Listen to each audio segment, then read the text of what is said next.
Hello friends, welcome to our channel. Railway శాఖ నుంచి నిన్న అధికారికంగా 6,238 పోస్టులతో టెక్నీషియన్స్కి సంబంధించి వేకెన్సీస్కి నోటిఫికేషన్ రిలీజ్ చేశారు. ఈ జాబ్స్కి సంబంధించి ఆల్రెడీ మన ఛానల్లో కంప్లీట్ డీటెయిల్స్తో వీడియో అయితే అప్లోడ్ చేశాను. ఆ వీడియో లింక్ ఇక్కడ మీకు పైన కార్డ్స్లో ఇస్తున్నాను. ముందుగా ప్రతి ఒక్కరు కూడా ఆ వీడియో చూడండి, మీకు అన్నీ కూడా డౌట్స్ అనేవి క్లారిఫై అవుతాయి. ఈ వీడియోలో ఏంటి అంటే ఈ జాబ్స్కి సంబంధించి మొబైల్లోనే మనము ఎలా అప్లై చేసుకోవాలి, స్టెప్ బై స్టెప్ మీకు అప్లికేషన్ ప్రాసెస్ అనేది చెప్పబోతున్నాను. సో కాబట్టి వీడియోని జాగ్రత్తగా చివరి వరకు చూడండి. తెలుగులోనే ఎగ్జామ్ ఉంటుంది, అన్నీ కూడా పర్మనెంట్ సెంట్రల్ గవర్నమెంట్ ఉద్యోగాలు. 28 జూలై లాస్ట్ డేట్. సో ఈ వీడియోలో మీకు పోస్ట్ సెలక్షన్ ఎలా చేసుకోవాలి, ఏ జోన్కి అప్లై చేయాలనేది కూడా చెప్తాను. సో ఎండ్ వరకు చూసే ప్రయత్నం చేయండి, అందరికీ కూడా రిక్వెస్ట్. సో వీడియోని లైక్ చేశారు కదా. సో ఇప్పుడు మనము డీటెయిల్స్లోకి అయితే వెళ్ళిపోదాం.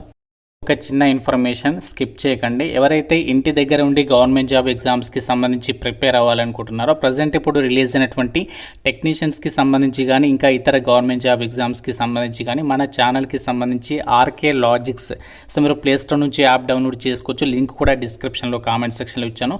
సో యాప్ డౌన్లోడ్ చేసుకుని ఇందులో కంటెంట్ అనేది చెక్ చేయండి. మీకు ఆన్లైన్లోనే క్లాసెస్ అనేవి ప్రొవైడ్ చేస్తున్నాము. చక్కగా మీరు ఇంటి దగ్గర నుంచి ప్రిపేర్ అవ్వచ్చు. కేవలం 999 రూపీస్కే 1 year వ్యాలిడిటీ అయితే ఇస్తున్నాము. సీనియర్ మోస్ట్ ఫ్యాకల్టీ చేత మీకు ఇక్కడ క్లాసెస్ ఉంటాయి. ఫ్రీ డెమో వీడియోస్ కూడా ఉన్నాయి యాప్లో. ప్రతి ఒక్కరు డౌన్లోడ్ చేసుకుని ఒకసారి చెక్ చేయండి. నచ్చితేనే కోర్స్ తీసుకోండి. ఫ్రెండ్స్, యొక్క రైల్వే టెక్నీషియన్స్ ఉద్యోగాలకి అప్లై చేయడానికి మీకు లింక్ అనేది డిస్క్రిప్షన్లో అలాగే కామెంట్ సెక్షన్లో అయితే ఇస్తాను. లేదంటే మీరు డైరెక్ట్గా rrbapply.gov.in అని చెప్పేసి సెర్చ్ చేయండి గూగుల్లో. సో మీకు ఈ విధంగా డైరెక్ట్గా ministry of railways, railway recruitment board, government of ఇండియాకి సంబంధించి ఒక వెబ్సైట్ అనేది మీకు ఓపెన్ కావడం జరుగుతుంది. సో మనకి ఇక్కడ లేటెస్ట్ అప్డేట్స్లో కూడా మీరు ఇక్కడ క్లియర్గా చెక్ చేసుకోవచ్చు. సో మనకి టెక్నీషియన్స్ గ్రేడ్ 1 సిగ్నల్ అలాగే టెక్నీషియన్స్ గ్రేడ్ 3 పోస్టులకి ఈ నోటిఫికేషన్ అయితే రావడం జరిగింది. ఇక్కడ మనకి డైరెక్ట్గా అప్లై బటన్ అనేది బ్లింక్ అవుతుంది. సో మీరు ఏ పోస్ట్కి ఎలిజిబుల్ ఉంటే ఆ పోస్ట్కి అప్లికేషన్స్ పెట్టుకోవచ్చు. లాస్ట్ డేట్ నెక్స్ట్ మంత్ 28 వరకు ఛాన్స్ అవుతుంది. మీకు ఏదైనా టెక్నికల్ ఇష్యూస్ ఏదైనా ఫేస్ చేస్తే అప్లై చేసేటప్పుడు ఇక్కడ కాంటాక్ట్ నెంబర్స్ కూడా ఇచ్చారు. సో నంబర్ని మీరు కాంటాక్ట్ అయితే అవ్వచ్చు. సో మీరు ముందుగా యొక్క జాబ్స్కి సంబంధించి అప్లై చేయడానికి ఇందులో మీరు ఈ యొక్క వెబ్సైట్ ఉంది కదా, ఇందులో మీకు అకౌంట్ అనేది క్రియేట్ చేసుకోవాలి. సో లేదు మీరు అకౌంట్ అనేది ఆల్రెడీ క్రియేట్ చేసుకుంటే డైరెక్ట్గా ఇక్కడ లాగిన్ అని చెప్పేసి ఉంటుంది. సో దాని మీద క్లిక్ చేసి లాగిన్ అవ్వాలి. ఒకవేళ అకౌంట్ లేకుంటే అంటే అప్లై చేయడానికి కంపల్సరీగా రిజిస్ట్రేషన్ చేసుకోవాలి. కాబట్టి ఇక్కడ క్రియేట్ అన్ అకౌంట్ పైన క్లిక్ చేయాలి. సో ఇక్కడ మెన్షన్ చేస్తుంది ఏంటి అంటే మీరు ఆల్రెడీ 2024లో ఈ యొక్క వెబ్సైట్ నుంచి అప్లై చేసి ఉన్నట్లయితే ఆల్రెడీ రిజిస్ట్రేషన్ చేసుకుని ఉంటారు. కాబట్టి మళ్ళీ మీరు ఫ్రెష్గా రిజిస్ట్రేషన్ చేసుకోవాల్సినటువంటి పని లేదు. సో అదే యూజర్ నేమ్, పాస్వర్డ్ అనేది యూజ్ చేస్తే సరిపోతుంది అని చెప్పేసి వాళ్ళే క్లియర్గా చెప్తున్నారు. కాబట్టి మీరు మళ్ళీ రిజిస్ట్రేషన్ చేసుకోవాల్సినటువంటి పని లేదు, అంటే అకౌంట్ క్రియేషన్కి. సో ఇక్కడ ఒకవేళ ఫ్రెష్ క్యాండిడేట్స్ అయితే మాత్రం అకౌంట్ క్రియేట్ చేసుకోవడానికి క్రియేట్ అన్ అకౌంట్ పైన క్లిక్ చేస్తే ఈ విధంగా మనకి వస్తుంది. సో ఫస్ట్ ఏంటి అంటే మీరు మనది ఇండియా కాబట్టి ఇండియా పెట్టండి. తర్వాత పర్సనల్ ఇన్ఫర్మేషన్ అనేది ఇక్కడ మీరు మీ యొక్క 10th క్లాస్ మెమో ప్రకారం అయితే ఇక్కడ ఎంటర్ చేయాల్సి ఉంటుంది. మీ యొక్క ఫుల్ నేమ్ అనేది ఎంటర్ చేయండి యాజ్ పర్ 10th మెమో. మళ్ళీ మీరు ఫుల్ నేమ్ అనేది రీటైప్ అంటే మళ్ళీ ఎంటర్ చేయాలి. మళ్ళీ ఇక్కడ have you changed your name అని చెప్పేసి అడుగుతున్నారు. సో ఒకవేళ మీరు 10th తర్వాత మధ్యలో ఎప్పుడైనా నేమ్ అనేది చేంజ్ చేసుకుంటే ఎస్ పెట్టండి, లేకుంటే నో అని చెప్పేసి పెడితే సరిపోతుంది. సో తర్వాత date of birth, gender, father name, mother name, email address, mobile number ఇవన్నీ ఇచ్చేసిన తర్వాత సో డైరెక్ట్గా ఇక్కడ పాస్వర్డ్ ఇచ్చేసి preview and create an account పైన క్లిక్ చేయాలి. మీకు ఒకవేళ ఆధార్ కార్డ్ లేకపోతే I do not have Aadhaar పైన క్లిక్ చేస్తే సో ఇక్కడ ఐ డోంట్ హ్యావ్ ఆధార్ మీద క్లిక్ చేస్తే మనకి వేరే ఐడి ప్రూఫ్ కూడా ఇవ్వచ్చు అనమాట, పాన్ కార్డ్. సో ఆ విధంగా కూడా మీరు రిజిస్ట్రేషన్ చేసుకోవచ్చు. అంటే ఆధార్ కార్డ్ ప్రజెంట్ అవైలబుల్గా లేని వాళ్ళు, సో ఉన్న వాళ్ళైతే డైరెక్ట్గా ఏం చేస్తారంటే వెరిఫై ఆధార్ పైన క్లిక్ చేసేసి మీ యొక్క నంబర్ అనేది ఇచ్చేసేసి అవి డీటెయిల్స్ ఎంట్రీ చేస్తే సరిపోతుంది. సో ఇలా మీరు ఫస్ట్ అకౌంట్ క్రియేట్ చేసుకోవాలి. సో క్రియేట్ చేసుకున్న తర్వాత మీకు ఒక రిజిస్ట్రేషన్ నెంబర్ వస్తుంది. సో లేదంటే డైరెక్ట్గా మీకు ఏంటి అంటే ఇది మన ఈమెయిల్ ఐడి ఉంది కదా, సో ఈమెయిల్ ఐడికి మీకు పాస్వర్డ్ అనేది పంపిస్తారు. ఈమెయిల్ తోటి పాస్వర్డ్ ఎంట్రీ చేసి లాగిన్ అవ్వాలి. ఇక్కడ లాగిన్ హియర్ అని చెప్పేసి ఉంది. సో దాని మీద క్లిక్ చేసి ఏంటి అంటే సో మీరు ఆధార్ తోటి లాగిన్ అవ్వచ్చు, అంటే ఆధార్ అకౌంట్ తోటి లాగిన్ అవ్వచ్చు, లేదంటే ఆర్ఆర్బీ అకౌంట్ మీరు ఏదైతే ఇప్పుడు క్రియేట్ చేస్తారో సో దీని మీద క్లిక్ చేస్తే మనకి ఈ విధంగా వస్తుంది చూడండి. సో మీకు మొబైల్ నెంబర్ కానీ ఈమెయిల్ అడ్రస్ కానీ అడుగుతుంది. అది ఎంటర్ చేసి పాస్వర్డ్ ఎంట్రీ చేసి ఐఎమ్ నాట్ ఏ రోబోట్ పైన క్లిక్ చేసి లాగిన్ అవ్వాలి. నేను అకౌంట్ అనేది క్రియేట్ చేసుకున్నాను. సో చేసుకున్న తర్వాత డైరెక్ట్గా నా యొక్క ఈమెయిల్ ఐడి అండ్ అలాగే పాస్వర్డ్ మీ ఈమెయిల్కి వస్తుంది. సో అది ఎంటర్ చేసేసి డైరెక్ట్గా లాగిన్ అయిపోయాను. సో లాగిన్ అయిన తర్వాత మనకి ఈ విధంగా అప్లికేషన్ ఇంటర్ఫేస్ అనేది ఉంటుంది. చూడండి, general instructions, online application history, అంటే మీరు ఇంతకుముందు అప్లై చేసినటువంటి జాబ్స్కి సంబంధించి ఇక్కడ మీరు హిస్టరీ చెక్ చేసుకోవచ్చు. మాడిఫై రిజిస్ట్రేషన్ డీటెయిల్స్, అంటే మీరు ఏదైతే రిజిస్ట్రేషన్ చేసేటప్పుడు ఏదైనా మిస్టేక్స్ కనుక చేస్తే అవి మాడిఫికేషన్ చేసుకోవచ్చు అనమాట. సో ఇలా మనకి అప్లికేషన్ చేయడానికి సంబంధించి ఇక్కడ కంప్లీట్ ఇన్స్ట్రక్షన్స్ ఇచ్చారు. ఈ నోటిఫికేషన్కి సంబంధించి ఏదైతే టెక్నీషియన్స్ జాబ్స్ ఉన్నాయి, మీకు హిందీ ఇంగ్లీష్తో పాటు 13 ఇండియన్ రీజనల్ లాంగ్వేజెస్లో, అంటే మన తెలుగు లాంగ్వేజ్లో కూడా మీకు ఎగ్జామినేషన్ అనేది కండక్ట్ చేస్తున్నామని చెప్పేసి ఇచ్చారు. అప్లై చేసేటప్పుడు అక్కడ మీరు ఆప్షన్ సెలెక్ట్ చేస్తే సరిపోతుంది. సో మీరు ఫీ అనేది కంపల్సరీగా పే చేయాలి. ఇన్ కేస్ మీరు ఒకవేళ ఫీ అనేది పే చేయకపోతే మీ అప్లికేషన్ అనేది రిజెక్ట్ చేయబడుతుంది అని చెప్పేసి కూడా ఇక్కడ ఇచ్చారు. అన్ని కూడా క్లియర్గా ఒకసారి ఇన్స్ట్రక్షన్స్ అనేవి చదివిన తర్వాత సో డైరెక్ట్గా ఆన్లైన్ అప్లికేషన్ పైన క్లిక్ చేయాలి. సో దానికంటే ముందు ఇక్కడ అకౌంట్ వెరిఫైడ్ విత్ ఆధార్ అని చెప్పేసి కంపల్సరీగా రావాలి. ఒకవేళ రాని వాళ్ళు ఆధార్తో సంబంధించినటువంటి ఆ యొక్క ఓటీపీ అనేది ఎంట్రీ చేస్తే మీ యొక్క అకౌంట్ అనేది వెరిఫై అయితే అయిపోతుంది. సో తర్వాత ఇక్కడ ఆన్లైన్ అప్లికేషన్ పైన ఇక్కడ క్లిక్ చేసేసేయండి. మనకి నెక్స్ట్ అప్లికేషన్ ప్రాసెస్లో మీకు పర్సనల్ డీటెయిల్స్ అనేవి చూపిస్తాయి. కొంచెం కిందికి వచ్చినట్లయితే ఇక్కడ మీకు మెరిటల్ స్టేటస్ అని చెప్పేసి అడుగుతుంది. మీరు మ్యారీడా అన్మ్యారీడా అది సెలెక్ట్ చేసుకోండి. తర్వాత రిలీజియన్, సో రిలీజియన్ పైన క్లిక్ చేస్తే మీకు ఈ విధంగా ఆప్షన్స్ కనిపిస్తాయి. సో మీరు ఏ రిలీజియన్, అంటే హిందూవా, ముస్లిమా, క్రిస్టియనా, ఇక్కడ మనకి ఆప్షన్స్ ఉన్నాయి. హిందూ అయితే హిందూ, ఏదైతే అది పెట్టండి. సో తర్వాత ఎగ్జామినేషన్ లాంగ్వేజ్, సో ఇదే నేను చెప్పాను కదా తెలుగులో కూడా కండక్ట్ చేస్తున్నారని చెప్పేసి, మీకు ఓన్లీ తెలుగులో కూడా కావాలి అనుకుంటే సో తెలుగు పెట్టుకోండి. లేదు నాకు ఇంగ్లీష్లోనే కావాలనుకుంటే ఇంగ్లీష్ అని చెప్పి సెలెక్ట్ చేయండి. ఇక్కడ మీరు లాస్ట్ నుంచి సెకండ్ ఆప్షన్ తెలుగు పెట్టండి. సో తర్వాత ఏంటి అంటే permanent visible mark of identification 1, అలాగే permanent identification mark of identification 2 అని చెప్పేసి ఉంది కదా. సో ఏంటి అంటే ఇది 10th మెమోలో మీకు ఐడెంటిఫికేషన్ మార్క్స్ ఉంటాయి. అంటే 10th మెమోలో మీరు చూస్తే పుట్టుమచ్చలకి సంబంధించి డీటెయిల్స్ ఉంటాయి కదా, అది మీరు డైరెక్ట్గా చూసేసి ఇక్కడ పెట్టండి. ఒకవేళ ఇన్ కేస్ మీకు లేకుంటే నో మార్క్, ఓకేనా. సో నో మార్క్ అని చెప్పేసి ఈ బాక్స్లలో ఎంటర్ చేసేసండి. సో నెక్స్ట్ ఏంటి అంటే కమ్యూనిటీ డీటెయిల్స్. సో ఇక్కడ కమ్యూనిటీ అంటే ఏంటి, మీ క్యాస్ట్. సో మీ క్యాస్ట్ ఏంటి, మీరు ఓసీ వాళ్ళైతే జనరల్ అంటే యూఆర్ కాబట్టి యూఆర్ పెట్టండి. లేదు మీరు ఎస్సీ వాళ్ళైతే ఎస్సీ, ఈ విధంగా ఓబీసీ వాళ్ళైతే ఓబీసీ, ఒకవేళ మీరు ఈడబ్ల్యూఎస్ వాళ్ళైతే ఈడబ్ల్యూఎస్. సో మీరు ఏ క్యాస్ట్ అయితే అది సెలెక్ట్ చేసేసుకోండి. సో చేసుకున్న తర్వాత ఏంటి అంటే సో తర్వాత ఈ విధంగా వస్తుంది. సో ఇక్కడ చూడండి, only those communities which are recognized by the central government of India as SC ST and OBC are eligible for reservation in recruitment in Indian railways. అంటే ఎస్సీ ఎస్టీ ఓబీసీ వాళ్ళకి reservation అనేది ఉంది కాబట్టి అది ఇక్కడ mention చేస్తున్నారు. So ఇక్కడ I understand and agree పైన క్లిక్ చేయాలి. సో క్లిక్ చేసిన తర్వాత ఏంటి అంటే మీ యొక్క క్యాస్ట్ నేమ్ ఏంటి, తర్వాత క్యాస్ట్ సర్టిఫికేట్కి సంబంధించి మీ దగ్గర ఉంటుంది కదా, మీ సేవలో తీసింది కానీ ఏదైనా ఉంటుంది కదా, అది నంబర్ ఇక్కడ రాయండి. తర్వాత ఇష్యూయింగ్ అథారిటీ ఎవరు, సో మనకి ఇష్యూయింగ్ అథారిటీ ఏంటి, అక్కడ మనకి ఉండేటువంటి వాళ్ళు. సో మనకి ఇక్కడ చూడండి కిందికి వచ్చేసేయండి. సో ఇక్కడ revenue officers not below the rank of tahsildar ఇలా ఉంటారు కదా, సో అది పెట్టండి. తర్వాత ఏ స్టేట్లో ఇష్యూ చేస్తారు, మీరు ఆంధ్రప్రదేశ్ అయితే ఆంధ్రప్రదేశ్, తెలంగాణ అయితే తెలంగాణ పెట్టండి. సో తర్వాత ఏ రోజు ఇష్యూ చేశారో ఇవన్నీ కూడా సెలెక్ట్ చేయాలి. తర్వాత ఏంటి అంటే సో ఎవరైతే ఎస్సీ ఎస్టీ వాళ్ళు ఉన్నారో వాళ్ళకి రైల్వే ట్రావెల్ పాస్కి సంబంధించి కూడా మీకు ఫ్రీగా అయితే కల్పిస్తున్నారు. ఇన్ కేస్ మీరు ఒకవేళ కావాలి అనుకుంటే ఎస్ పెట్టండి, లేదు అనుకుంటే నో పెట్టండి. సో ఆ విధంగా అనమాట.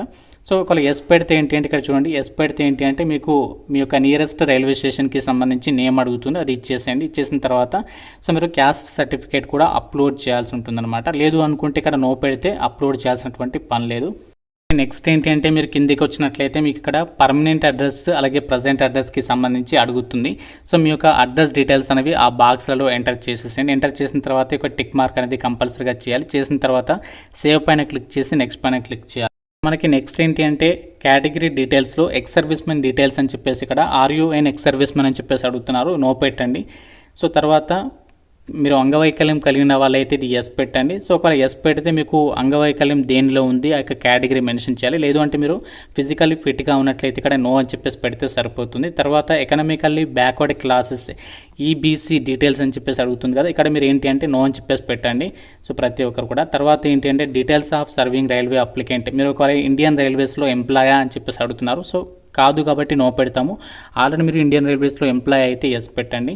సో తర్వాత కరెంట్ ఎంప్లాయ్మెంట్ డీటెయిల్స్లో సో ఇక్కడ మీరు ఆల్రెడీ జాబ్ చేస్తున్నట్లయితే ఏ డిపార్ట్మెంట్లో జాబ్ చేస్తున్నారు, పబ్లిక్ సెక్టరా లేకుంటే స్టేట్ గవర్నమెంటా సెంట్రల్ గవర్నమెంటా, ఇక్కడ నాట్ అప్లికేబుల్ అని చెప్పేసి ఉంది. సో మీరు అన్ఎంప్లాయ్ అయితే జాబ్స్ కోసం అప్లై చేస్తున్నారు కాబట్టి నాట్ అప్లికేబుల్ అని చెప్పేసి పెట్టండి. సో తర్వాత ఇది చాలా ఇంపార్టెంట్, ఎవరైతే అప్రెంటిస్షిప్ అనేది డిగ్రీలు కానీ బీటెక్లు కానీ ఇలాంటి క్వాలిఫికేషన్స్ ఉండి కూడా మీరు అప్రెంటిస్షిప్ అనేది చేసి ఉన్నట్లయితే, అంటే 10th వాళ్ళు కానీ, సో మీరు ఒకవేళ అప్రెంటిస్షిప్ చేస్తే ఓన్లీ 10th క్లాస్ పాస్ అయ్యి ఉండి అప్రెంటిస్షిప్ చేసిన వాళ్ళు ఉంటారు కదా, సో వాళ్ళు కానీ ఐటీఐ వాళ్ళు కానీ, సో మీరు కూడా అప్రెంటిస్షిప్ అనేది కంప్లీట్ చేస్తే మాత్రం సో ఇక్కడ మీరు ఎస్ పెట్టాలి, లేదు అంటే మాత్రం నో పెట్టాలి. ఒకవేళ ఎస్ పెడితే ఏంటి అంటే మీరు ఏ ట్రేడ్లో చేస్తారో అడుగుతుంది, ఆ ట్రేడ్ సెలెక్ట్ చేసుకోవాలి. తర్వాత ట్రైనింగ్ అనేది ఎప్పటి నుంచి స్టార్ట్ అయింది, ఎప్పుడు ఎండ్ అయింది, డ్యూరేషన్ ఎంత, దాని రిజల్ట్స్ అనేవి డిక్లేర్ చేస్తారా లేదా అని అడుగుతుంది. సో లేకుంటే ఇక్కడ మీరు చేయకపోతే అప్రెంటిస్షిప్ చేయకపోతే నో పెట్టండి. సో తర్వాత ఏంటి అంటే bank details for refund of fees అని చెప్పేసి ఉంటుంది కింద, మీరు కింద చూడండి. సో మీకు ఇక్కడ బ్యాంక్ డీటెయిల్స్, ఎందుకు బ్యాంక్ డీటెయిల్స్ అంటే సో మనము ఎగ్జామినేషన్కి అటెండ్ అయిన తర్వాత ఎస్సీ ఎస్టీ వాళ్ళకి వచ్చేసి సో మీకు ఫుల్ ఆఫ్ అమౌంట్ అంటే 250 రూపీస్ అనేది ఏదైతే పే చేస్తారో మీకు అమౌంట్ మొత్తం రీఫండ్ చేస్తున్నారు. సో జనరల్ ఓబీసీ వాళ్ళకేమో సో వాళ్ళకి ఏంటి అంటే 100 రూపీస్ తక్కువగా అంటే 400 రూపీస్ వరకు కూడా మీకు రీఫండ్ అనేది చేస్తున్నారు ఎగ్జామినేషన్కి అటెండ్ అయితే. కాబట్టి మీరు ఇక్కడ అకౌంట్ డీటెయిల్స్ ఐఎఫ్ఎస్సి కోడ్ మీ నేమ్ అనేది ఇస్తే మాత్రమే మీకు మీరు ఎగ్జామినేషన్ ఫీజు అనేది ఏదైతే కడతారో అది మీకు ఎగ్జామినేషన్ అటెండ్ అయిన తర్వాత రీఫండ్ అనేది చేస్తారు మీ బ్యాంక్ అకౌంట్కి. మీకు ఒకవేళ ఇవ్వాలనుకుంటే ఇవ్వండి, లేకుంటే వదిలేసిన ప్రాబ్లం లేదు.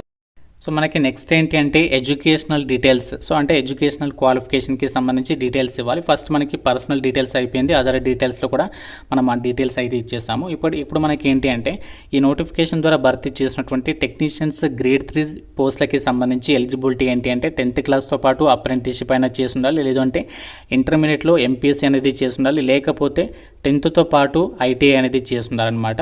ఇక్కడ మీరు ఒకవేళ ఓన్లీ 10th క్లాస్ చదివి ఉన్నట్లయితే ఫస్ట్ 10th క్లాస్ డీటెయిల్స్ ఇవ్వాలి. సో 10th క్లాస్ డీటెయిల్స్లో మీ యొక్క రోల్ నెంబర్, అలాగే మీరు ఏ స్టేట్లో పాస్ అయ్యారు, దానికి సంబంధించి డిస్ట్రిక్ట్, ఏ బోర్డులో పాస్ అయ్యారు, ఎప్పుడు పాస్ అయ్యారు, ఏ ఇయర్లో పాస్ అయ్యారు ఇవ్వాలి. అలాగే మీరు ఒకవేళ అప్రెంటిస్షిప్ చేస్తే ఇక్కడ మీరు దీనిపైన క్లిక్ చేసేసి సో మీరు ఇక్కడ ఎన్ఈఎస్సీ అని చెప్పేసి ఉంటుంది. సో ఎన్ఈఎస్సీ అంటే నేషనల్ అప్రెంటిస్షిప్కి సంబంధించి ఆ యొక్క డీటెయిల్స్ ఇవ్వాల్సి ఉంటుంది. ఇక్కడ మీరు ఏ ట్రేడ్లో చేశారు, స్టేట్, అవన్నీ కూడా ఇవ్వాల్సి ఉంటుంది. సో లేదు అనుకుంటే ఇక్కడ మీరు ఇంటర్మీడియట్ పాస్ అయితే 10+2 అని చెప్పేసి ఉంటుంది. సో దీని మీద క్లిక్ చేసేసి మీరు ఏ సబ్జెక్ట్స్లో పాస్ అయ్యారు, ఫిజిక్స్ అండ్ మ్యాథ్స్ కాబట్టి అది పెట్టాలి. లేదు అంటే మీరు ఒకవేళ ఐటీఐ చేస్తే ఐటీఐ ఆప్షన్ ఉంటుంది, ఇది సెలెక్ట్ చేసుకోవాలి. ఈ విధంగా మీరు డీటెయిల్స్ అన్ని కూడా ఇవ్వాలి. 10th పాటు కంపల్సరీగా మీరు ఆ డీటెయిల్స్ అనేవి ఇవ్వాలి. మీ క్వాలిఫికేషన్కి తగ్గట్లుగా ఆ డీటెయిల్స్ అన్ని కూడా ఎంటర్ చేసేసిన తర్వాత యాడ్ పైన క్లిక్ చేసి నెక్స్ట్ పైన క్లిక్ చేయాలి. నెక్స్ట్ పైన క్లిక్ చేసిన తర్వాత మనకి ఇది చాలా ఇంపార్టెంట్, మీరు ఇక్కడ ఫోటోగ్రాఫ్ అనేది ఇంతకు ముందులా మనము స్కాన్ చేసి అప్లోడ్ చేయాల్సినటువంటి పని లేదు. డైరెక్ట్గా మీరు ఏంటి అంటే మీ మొబైల్ త్రూగానే స్కాన్ చేసి మీ కెమెరా ఓపెన్ అవుతుంది డైరెక్ట్ ఇక్కడ. సో మీరు ఇక్కడ అలో అని చెప్పేసి అడుగుతుంది, మీరు ఇక్కడ కంపల్సరీగా అలో చేయాలి. అంటే నెక్స్ట్ పైన క్లిక్ చేసిన తర్వాత మీకు ఇక్కడ అలో అని చెప్పేసి వస్తుంది. సో మీరు కంపల్సరీగా అలో చేయాలి. ఇన్ కేస్ మీరు ఒకవేళ అలో చేయకపోతే మీకు ఈ యొక్క కెమెరా ఫోటో అనేది అప్లోడ్ కాదు, గమనించాలి అందరూ కూడా. సో మీరు అలో పైన కంపల్సరీగా క్లిక్ చేయాలి. క్లిక్ చేసిన తర్వాత ఇక్కడ మీకు ఫోటోగ్రాఫ్ అనేది ఎలా అప్లోడ్ చేయాలి ఇక్కడ చూపిస్తుంది. ఇక్కడ శాంపుల్ ఫొటోస్ కూడా ఉన్నాయి, ఎలా ఫోటో దిగకూడదు అని చెప్పేసి ఇచ్చారు. ఇక్కడ మీరు ఎలా దిగాలంటే ఇక్కడ ఈ విధంగా మీరు సెల్ఫీ ఫోటో అనేది అప్లోడ్ చేయాల్సి ఉంటుంది. మీరు వైట్ షర్ట్ అయితే అస్సలు వేసుకోవద్దు, నార్మల్గా డార్క్ కలర్స్ని అయితే మీరు ప్రిఫర్ చేయండి అని చెప్పేసి అయితే చెప్తున్నారు. మీరు లొకేషన్ బ్యాక్గ్రౌండ్ వచ్చేసి కొంచెం ప్లెయిన్ కలర్లో ఉండే విధంగా చూసుకోండి, వైట్ అయినా బ్యాక్గ్రౌండ్ పర్వాలేదు. మాస్కులు పెట్టుకోవడం, క్యాప్లు పెట్టుకోవడం, స్పెట్స్ అలాంటివి అన్నీ కూడా ఇక్కడ అవన్నీ కూడా యాక్సెప్ట్ చేయాలని చెప్పేసి చెప్తున్నారు. కాబట్టి మీరు నార్మల్గా పాస్పోర్ట్ ఫోటోగ్రాఫ్ అనేది ఎలా దిగుతారో ఆ విధంగా మీరు ఇక్కడ క్యాప్చర్ లైవ్ ఇమేజ్ అని చెప్పేసి ఉంటుంది. సో ఈ విధంగా మీరు డైరెక్ట్గా దీని మీద క్లిక్ చేస్తే కెమెరా ఓపెన్ అవుతుంది, లేదంటే మీరు capture live image from mobile ఉంటుంది. సో దాని మీద క్లిక్ చేసి కూడా మీరు డైరెక్ట్గా ఆ ఫోటోగ్రాఫ్ అనేది అప్లోడ్ అయితే చేసేసేయచ్చు. దీనికి సంబంధించి సపరేట్గా ఇంత కేబీ ఉండాలి, ఇంత సైజు ఉండాలని చెప్పేసి మెన్షన్ చేయలేదు. కాబట్టి మీరు మెయిన్గా ఏంటంటే కాన్సన్ట్రేషన్ చేయాల్సింది ఫోటోగ్రాఫ్కి సంబంధించి ఇన్స్ట్రక్షన్స్ అన్ని కూడా క్లియర్గా చెప్పాను కదా, అవన్నీ ఫాలో అయితే సరిపోతుంది. ఫైనల్గా ఏంటి అంటే సిగ్నేచర్. సో సిగ్నేచర్ అనేది మాత్రం మీరు కంపల్సరీగా ఆ డాక్యుమెంట్ మాత్రం అప్లోడ్ చేయాల్సి ఉంటుంది అనమాట. ఆ యొక్క సైజ్ వచ్చేసి ఎంత ఉండాలంటే 30 KB నుంచి 49 KB మధ్యలో ఉండాలి అని చెప్పేసి అయితే చెప్తున్నారు. జాగ్రత్తగా గమనించండి, 30 నుంచి 49 మధ్యలోనే ఉండాలి. జేపీఈజీ లేదా జేపీజీ ఫార్మాట్లో ఉండాలి అని చెప్పేసి ఇచ్చారు. అలాగే ఇక్కడ సైజ్ కూడా ఇచ్చారు చూడండి. సో సైజ్ ఏంటి అంటే 50 mm 20mm లేదా 140px 60px అని చెప్పేసి ఇచ్చారు. సో నిన్న నేను మీకు అప్లికేషన్ ప్రాసెస్ వీడియో చేశాను కదా, సో అందులో మీకు ఎస్ఎస్సి ఎంటీఎస్కి సంబంధించి అందులో మీకు ఒక వెబ్సైట్ చెప్పాను, ఐఆమ్ రీసైజర్ అని చెప్పేసి. అందులోకి వెళ్ళి మీరు చేసుకోవచ్చు. సో సిగ్నేచర్ అనేది ఇక్కడ అప్లోడ్ చేసిన తర్వాత సేవ్ అండ్ నెక్స్ట్ పైన క్లిక్ చేయండి. సో క్లిక్ చేసిన తర్వాత మీకు నెక్స్ట్ ఏంటి అంటే సో డైరెక్ట్గా ప్రిఫరెన్స్ అండ్ పోస్టింగ్ ప్రిఫరెన్సెస్కి సంబంధించి పేజ్ అనేది వచ్చేస్తుంది. ఫ్రెండ్స్, మీరు ఫోటోగ్రాఫ్ అనేది లైవ్ కెమెరా ద్వారా అప్లోడ్ చేస్తారు కదా, చేసిన తర్వాత ఇక్కడ సిగ్నేచర్ డాక్యుమెంట్ అనేది అప్లోడ్ చేసేసిన తర్వాత సో మీకు నెక్స్ట్ ప్రిఫరెన్సెస్కి సంబంధించి పేజ్ అనేది వస్తుంది. సో ఇక్కడ ప్రిఫరెన్సెస్లో ఏంటి అంటే మీరు పోస్టింగ్ ప్రిఫరెన్స్ దగ్గర ఇక్కడ మీకు లెఫ్ట్ సైడ్లో అక్కడ పోస్ట్ నేమ్ కనిపిస్తుంది. డైరెక్ట్గా ప్లస్ సింబల్ మీద క్లిక్ చేసేసి సో డైరెక్ట్గా మీరు అప్లికేషన్ సబ్మిషన్ చేసేసి అనమాట. సో మీరు ఒకవేళ ఫీజు ఉంటే సో ఫీ అనేది పే చేసేసి అప్లికేషన్ అనేది సబ్మిషన్ చేసేస్తే మనకి ఆన్లైన్లోనే ఫీ పేమెంట్ అనేది చేసేసేయచ్చు. లైక్ మీరు డెబిట్ కార్డ్ ద్వారా కానీ క్రెడిట్ కార్డ్ ద్వారా కానీ ఆ యొక్క ఫీ పేమెంట్ చేసేసి ఆన్లైన్ అప్లికేషన్ సబ్మిషన్ చేస్తే అయిపోతుంది. అంటే మీరు మొత్తం అన్ని సబ్మిషన్ చేసిన తర్వాత ఫీ కూడా కంపల్సరీగా పే చేయాలి. ఇన్ కేస్ మీరు ఒకవేళ ఫీ పే చేయకుండా మర్చిపోతే మాత్రం మీ అప్లికేషన్ అనేది రిజెక్ట్ అయితే అవుతుంది. సో ఈ విధంగా మనము సింపుల్గా మొబైల్ త్రూ కానీ ఒక టెక్నీషియన్స్కి సంబంధించి వేకెన్సీస్కి అయితే అప్లై అయితే చేసుకోవచ్చు. సో ఇంకా మీకు అప్లికేషన్ ప్రాసెస్కి సంబంధించి కానీ ఏదైనా డౌట్ ఉంటే నాకు కామెంట్ రూపంలో అయితే అడగండి. ప్రతి ఒక్కరు కూడా వీడియోని లైక్ చేసి మీ ఫ్రెండ్స్ కూడా డెఫినెట్గా అయితే షేర్ చేయండి. ఛానల్ని సబ్స్క్రైబ్ చేసుకోండి. Thank you so much guys.